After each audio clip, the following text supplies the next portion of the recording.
Title দেখা ডরায়েন না, এই টাইটেল দেওয়া ছাড়া উপায় ছিল না। আমরা ভাবতেছি দেশের কি হবে, সবাই ভাবতেছেন না কি আসতেছে সামনে, ইলেকশন হবে কিনা, আওয়ামী লীগ আবার ফিরে আসবে কিনা, হাসিনা ফিরে আসবে কিনা, আপা ফিরবে কিনা। কিন্তু এর চাইতে জরুরি প্রশ্ন হইতেছে, আমি আপনি বেঁচে থাকবো তো, আমাদের সন্তানেরা বেঁচে থাকবে তো? হাসিনা তো আমাদের সন্তানদের পাখির মতো গুলি করে মারছে, কিন্তু আজকের সরকারও মারতেছে আমাদের আর আমাদের সন্তানদের। তবে ধীরে আসেন একটু বিস্তারিত বুঝে দেখি। আলাপ শুরুর আগে একটু গৌরচন্দ্রিকা করে নিই। আমি বাংলাদেশের মানুষের অনেক বাস্তব সংকট মোকাবেলার জন্য বেশ কিছু সমাধানের পথ বাতলাই দিছিলাম। চাইলে প্রফেসর ইউনূসের সরকার অনেকগুলোই বাস্তবায়ন করতে পারত, করে নাই।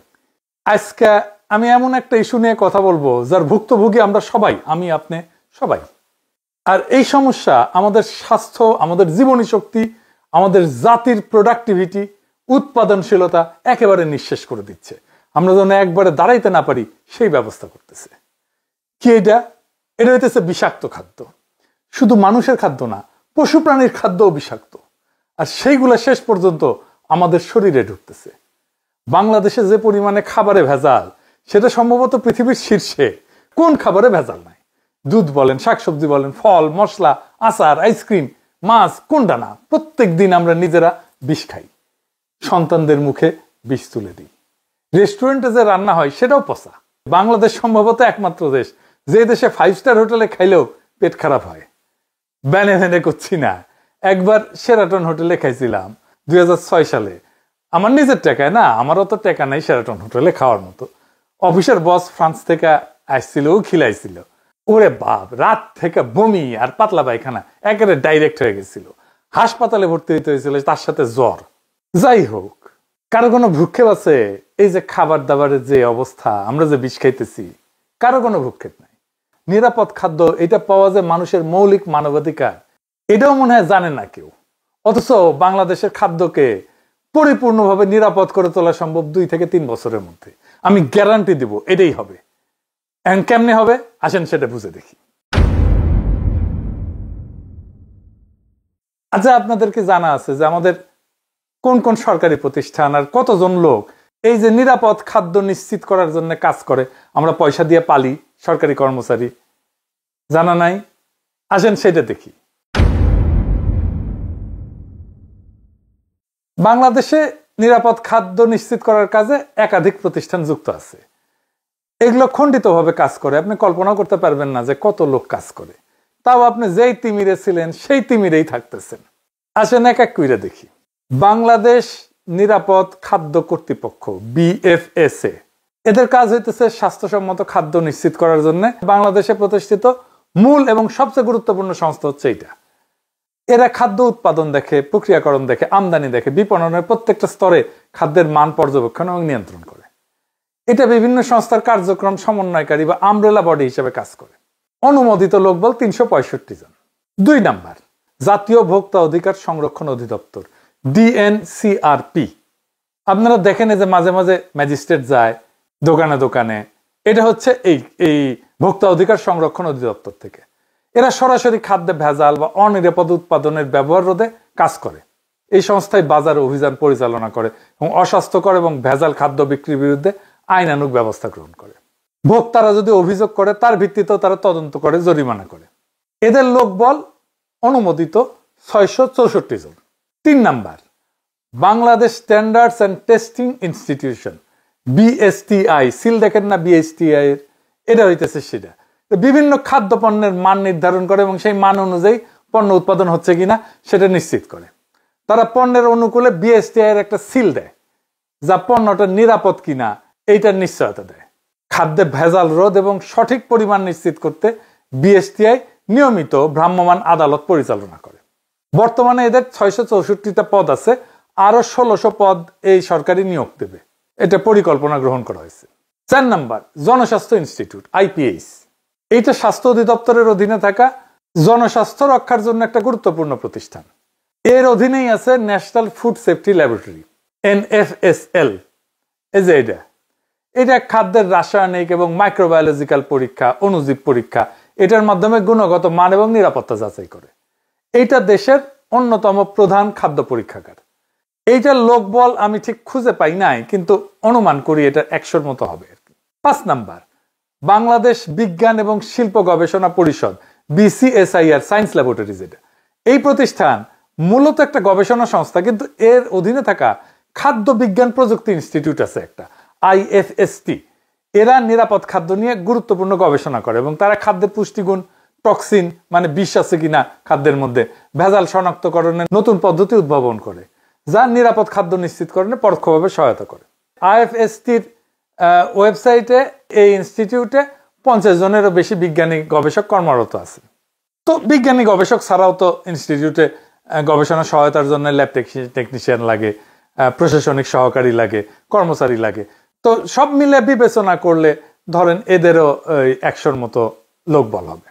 এই প্রতিষ্ঠানগুলো ছাড়াও স্বাস্থ্য অধিদপ্তরের স্যানিটারি ইন্সপেক্টর এবং সিটি কর্পোরেশন এবং পৌরসভার স্বাস্থ্য বিভাগ মাঠ পর্যায়ে রেস্তোরাঁ যারা খাবার বিক্রি করে এই সমস্ত প্রতিষ্ঠান পরিদর্শন করে নিরাপদ খাদ্য নিশ্চিত করে।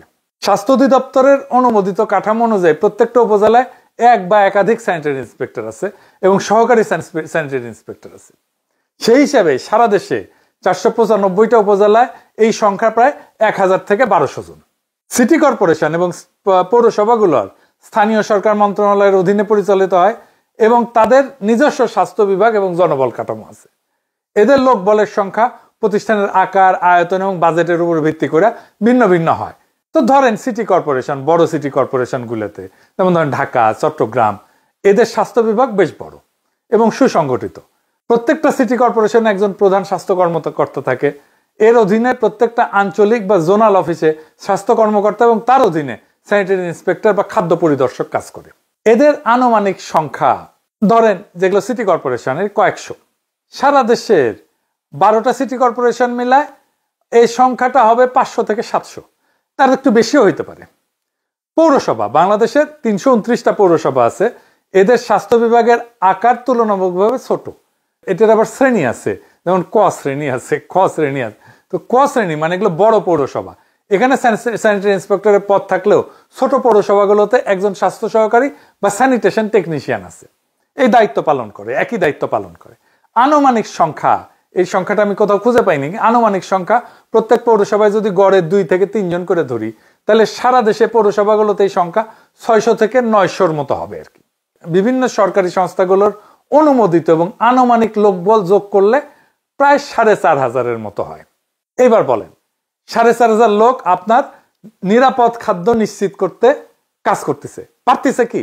পারতেছে না। কিছু পারতেছে? কিচ্ছু পারতেছে না। আচ্ছা, আমরা আশেপাশের কিছু পরিসংখ্যান দেখি, মানে ধরেন আশেপাশের দেশ, ধরেন ইন্ডিয়ারটাই দেখি। আসেন ইন্ডিয়ারটা একটু দেখি, আমরা মিলাই দেখবো বাংলাদেশের সাথে। ইন্ডিয়ায় ঠিক একই কাজ কতজন করে জানেন? 27500 জন। বাংলাদেশে জনসংখ্যা তো প্রায় 17 কোটি। তো মোট লোকবল হচ্ছে 4500-এর মতো। প্রায় প্রত্যেক 39,000 জনের জন্য একজন পরিদর্শক। ইন্ডিয়ার জনসংখ্যা 140 কোটি, লোকবল আছে প্রায় 25,000 ধরলাম আর কি, 25 থেকে 30,000 ধরলাম, 27,500 গড়ে। তো তাইলে প্রত্যেক 51,000 জন মানুষের জন্য একজন পরিদর্শক। তাইলে আমাদের লোকবল ইন্ডিয়ার চাইতে বেশি। তাইলে ইন্ডিয়ার চাইতে কি খাদ্য আমাদের দেশে বেশি নিরাপদ? আসেন সেটা দেখি। ইন্ডিয়া একটা গবেষণা হয়েছিল এবং পাওয়া গেছে যে 42% খাবারে ভেজাল পাওয়া গেছে। তার মানে 58% খাবার ভালো। আমাদের দেশে ভেজাল কত? 76% খাবারে ভেজাল, মানে 24% খাবার ভালো। তাহলে আমাদের এই 4500 লোক বল কি বাল ফেলাইতেছে? কিচ্ছু না। অন্তত ইন্ডিয়া স্ট্যান্ডার্ড তো মেনটেন করবে। কি ভয়াবহ অবস্থা বিরাজ করতেছে দেখেন। তাহলে এখান থেকে উত্তরণের পথ কি? আচ্ছা, এবার আলাপে যাওয়ার আগে আরেকটা তথ্য দেখে নি। আমেরিকাতে কতজন কাজ করে নিরাপদ খাদ্য নিয়ে কাজ করতে? 5,500। যুক্তরাষ্ট্রে জনসংখ্যার হিসাবে প্রত্যেক 61,000 জনে একজন খাদ্য পরিদর্শক কাজ করে, একজন খাদ্যকর্মী। মানে আমরা আমেরিকার চাইতে বেশি লোক নিয়ে আমরা কিছুই করতে পারতেছি, কিছুই করে না। এরা হয় জানে না অথবা কাজ করে না, বসে থাকে খালি বেতন গুনে। তাইলে এগুলোর পাবলিকের ট্যাক্সের টাকায় পাইলে লাভ আছে? নাই। সরকারের কি কোনো মাথা ব্যথা আছে? নাই। যেভাবে চলতেছে, কেউ প্রশ্ন করে না। এটা নিয়ে যে কাজ করতে হবে সেটাও কেউ বলে না। তাইলে এখন আমাদের কি করতে হবে? এই যে জটিল অবস্থা, এই জটিল অবস্থা সামলানোর মতো প্রতিষ্ঠান আমাদের নাই। একটা প্রতিষ্ঠান আছে যেটা মোটামুটি ভালো কাজ করে, সেটা হইতেছে ড্রাগ অ্যাডমিনিস্ট্রেশন। ড্রাগ অ্যাডমিনিস্ট্রেশনকেই আমাদের মূল ইনস্টিটিউট করে সবগুলো খুচরা খাচরি যেগুলো বিভিন্ন জায়গায় ছড়াই ছিটা আছে সবগুলোকে ড্রাগ অ্যাডমিনিস্ট্রেশনের আন্ডারে আনতে হবে এবং আমাদের নাম দিতে হবে আমেরিকার মতো ফুড অ্যান্ড ড্রাগ অ্যাডমিনিস্ট্রেশন। খাদ্য এবং ওষুধের অ্যাডমিনিস্ট্রেশন, এদের এক্সপার্টাইজ আছে, দক্ষ লোক, এরা জানে কিভাবে ওষুধের মান নিয়ন্ত্রণ করতে হয় এবং এরাই পারবে খাদ্যেরও মান নিয়ন্ত্রণ করতে। তো যুক্তরাষ্ট্রে FDA কি করে আসেন একটু বুঝে দেখি। 1 নাম্বার, খাদ্য নিরাপত্তা এটা নিশ্চিত করে, ওষুধ নিয়ন্ত্রণ করে, চিকিৎসা যন্ত্রপাতি মেডিকেল ডিভাইস এটা নিয়ন্ত্রণ করে, ভ্যাকসিন এবং বায়োলজিক্স আরেক ধরনের ওষুধ সেটা নিয়ন্ত্রণ করে, তামাক নিয়ন্ত্রণ করে এবং কসমেটিক্স এবং সাপ্লিমেন্টস নিয়ন্ত্রণ করে। সাপ্লিমেন্টস মানে যে ভিটামিন টিটামিন এই সমস্ত, প্রোবায়োটিক ইত্যাদি ইত্যাদি। বাংলাদেশে FDA ধাঁচের শক্তিশালী দপ্তর করতে হইলে জনবল ধাপে ধাপে বাড়ানো বাস্তবসম্মত। প্রথম ধাপে আমাদের যা লোক আছে সবগুলোকে একসাথে নিয়ে এসে এটার আন্ডারে রাখতে হবে এবং ফুড অ্যান্ড ড্রাগ অ্যাডমিনিস্ট্রেশন এটা স্বাস্থ্য মন্ত্রণালয় থেকে বাইর করে নিয়ে এসে এটাকে একটা স্ট্যাটিউটরি বডি করতে হবে। এইটা থাকবে প্রাইম মিনিস্টারের কার্যালয়ের অধীনে। এইখানে আমার হিসাবে মোটামুটি 10,000 লোক বল যদি আমরা দিতে পারি, 10 থেকে 11,000, তাইলে এটা খুবই ভালো কাজ করবে, একদম আমেরিকান স্ট্যান্ডার্ডে কাজ করতে পারবে। তাইলে যে সমস্ত খণ্ড খণ্ডভাবে খাদ্য এবং ওষুধ নিয়ন্ত্রণে বিভিন্ন সংস্থা আছে সেটাকে একটা ছাতার নিচে আনতে হবে। প্রথম ধাপে ডিরেক্টর ড্রাগ অ্যাডমিনিস্ট্রেশন DGDA এবং BFSA যেটা নিরাপদ খাদ্য কর্তৃপক্ষ, এই দুটোকে একীভূত করতে হবে, কারণ এই দুই প্রতিষ্ঠানই যথাক্রমে ওষুধ এবং খাদ্যের মূল নিয়ন্ত্রক। এরপর ধাপে ধাপে Bangladesh standards and testing institution BSTI এর পরীক্ষাগার, তার ক্ষমতা, এর মান নির্ধারণের অংশ এটা যুক্ত করা যেতে পারে, ভোক্তা অধিকার সংরক্ষণ অধিদপ্তর এটা যুক্ত করা যেতে পারে, বাজার নজরদারির অংশটা, তাহলে মাঠ পর্যায়ের কার্যক্রম শক্তিশালী হবে। তামাক নিয়ন্ত্রণ সেল এটা স্বাস্থ্য মন্ত্রণালয় আছে এবং শিল্প ও বাণিজ্য মন্ত্রণালয় আছে। তো এইটা দুই জায়গা থেকে আলাদা করে এই FDA এর আন্ডারে দিতে হবে। আর কসমেটিক্স, আমি জানি না কসমেটিক্স কেউ দেখে কিনা, কসমেটিক্স এবং সাপ্লিমেন্টস নিয়ন্ত্রণের জন্য DGDA এবং BSTI থেকে নতুন দপ্তরে স্থানান্তর করলে পুরা খাত একটা ছাতার নিচে চলে আসবে। এইভাবে ধাপে ধাপে আগাইলে বিচ্ছিন্ন সংস্থাগুলো একীভূত হয়ে একটা পূর্ণাঙ্গ food and drug administration of Bangladesh গড়ে উঠবে। আমি আগেই বলছি যে পুরা দপ্তর সাজাইতে 10 থেকে 11,000 লোক লাগবে যদি আমরা এটা আমেরিকান স্ট্যান্ডার্ডে চাই। আমাদের হাতে আছে 4,500 লোক, তামাক নিয়ন্ত্রণের সাথে যুক্ত আছে প্রায় 1,000-এর মতো, তার মানে 5,500 হইল। আর ড্রাগ অ্যাডমিনিস্ট্রেশনে প্রায় 1,100 লোক আছে, তার মানে 6,600 লোক আমার কাছে এখনই রেডি, আমরা তাদেরকে বেতন দিই। এই জনবল আমার এখনই আছে। তো কোন দপ্তর কিভাবে কোথায় যাবে তার একটা খসড়া করছি এইভাবে। এইটা সাহেব এটা একটু পাশে দেখান, আমি বলতেছি। প্রথমে আসবে ওষুধ প্রশাসন অধিদপ্তর DGDA, এইখান থেকে ওষুধ নিয়ন্ত্রণ হবে, মেডিকেল ডিভাইস ভ্যাকসিনের নিবন্ধন হবে, মান নিয়ন্ত্রণ হবে, কসমেটিক্স এবং সাপ্লিমেন্ট সংক্রান্ত সব দায়িত্ব সরাসরি ফুড অ্যান্ড ড্রাগ অ্যাডমিনিস্ট্রেশন বাংলাদেশে চলে আসবে। এরপরে যুক্ত হবে বাংলাদেশ নিরাপদ খাদ্য কর্তৃপক্ষ BFSA, খাদ্য নিরাপত্তা আইন, নীতি, ফিল্ড পর্যায়ের সমস্ত তদারকির ক্ষমতা ফুড অ্যান্ড ড্রাগ অ্যাডমিনিস্ট্রেশন বাংলাদেশের খাদ্য নিরাপত্তা বিভাগে স্থানান্তরিত হবে। BSTI থেকে খাদ্য এবং কসমেটিক্সের মান নির্ধারণ হবে এবং পরীক্ষাগার কার্যক্রমের একটা অংশ যুক্ত হবে। স্থানীয় সরকার প্রতিষ্ঠান যেমন সিটি কর্পোরেশন, পৌরসভা, যাদের ভ্রাম্যমাণ আদালত এবং স্যানিটারি ভেটেরিনারি ইন্সপেকশন ক্ষমতা আছে, তারা সমন্বিত হয়ে ফুড অ্যান্ড ড্রাগ অ্যাডমিনিস্ট্রেশনের খাদ্য নিরাপত্তা বিভাগ এবং ভোক্তা অধিকার সেলের সঙ্গে কাজ করবে, তাদেরকেই রিপোর্ট করবে। স্বাস্থ্য অধিদপ্তর এবং রোগতত্ত্ব রোগ নিয়ন্ত্রণ যেটা IEDCR, এইখান থেকে ভ্যাকসিন এবং বায়োলজিক্সের মান নিয়ন্ত্রণ এবং গবেষণা অংশ যুক্ত করতে হবে। ভোক্তা অধিকার সংরক্ষণ অধিদপ্তর মানে DNCRP, এটার বাজার নজরদারির একটা অংশ যুক্ত হবে যাতে খাদ্য এবং ওষুধ সংক্রান্ত প্রতারণা প্রতিরোধে food and drug administration Bangladesh কার্যকরভাবে ভূমিকা রাখতে পারে। সবশেষে স্বাস্থ্য মন্ত্রণালয়ের তামাক নিয়ন্ত্রণ সেল এবং শিল্প বাণিজ্য মন্ত্রণালয়ের তামাক উৎপাদন এবং বিপণন অনুমতির ক্ষমতা একত্রিত হয়ে ফুড অ্যান্ড ড্রাগ অ্যাডমিনিস্ট্রেশন বাংলাদেশের তামাক নিয়ন্ত্রণ বিভাগ গঠন করবে। এইভাবে ডিজিডিএ থেকে ওষুধ, বিএফএসএ থেকে খাদ্য, বিএসটিআই থেকে মান নিয়ন্ত্রণ, স্থানীয় সরকার থেকে ফিল্ড ইন্সপেকশন, ডিজিডিএস থেকে এবং আইডিএস থেকে ভ্যাকসিন, ডিএনসিআরপি থেকে বাজার তদারকি এবং টোবাকো সেল থেকে তামাক নিয়ন্ত্রণ সব একত্রিত হয়ে একটা পূর্ণাঙ্গ food and drug administration of Bangladesh গড়ে উঠবে। বিষমুক্ত খাদ্য মানে শুধু স্বাস্থ্য না, এটা আমাদের অধিকার, এটা আমাদের ভবিষ্যৎ। আমরা চাই দুধে বিষ না, বিশুদ্ধতা। আমরা চাই শাকে রাসায়নিক না, প্রাণের গন্ধ। আমরা চাই রেস্টুরেন্টে ভোজ, হাসপাতালের শয্যা না। আজ সময় আসছে আমরা বলবো একসাথে, আমরা নিরাপদ খাদ্য চাই, এখনই চাই, আজই চাই। এই দাবিই আমাদের শক্তি, এই দাবিই আমাদের বাঁচার শপথ। যেদিন ভেজাল মুক্ত খাদ্য হবে সবার অধিকার, সেদিনই জন্ম নেবে একটা শক্তিশালী, সুস্থ, অদম্য বাংলাদেশ। ইনকিলাব জিন্দাবাদ।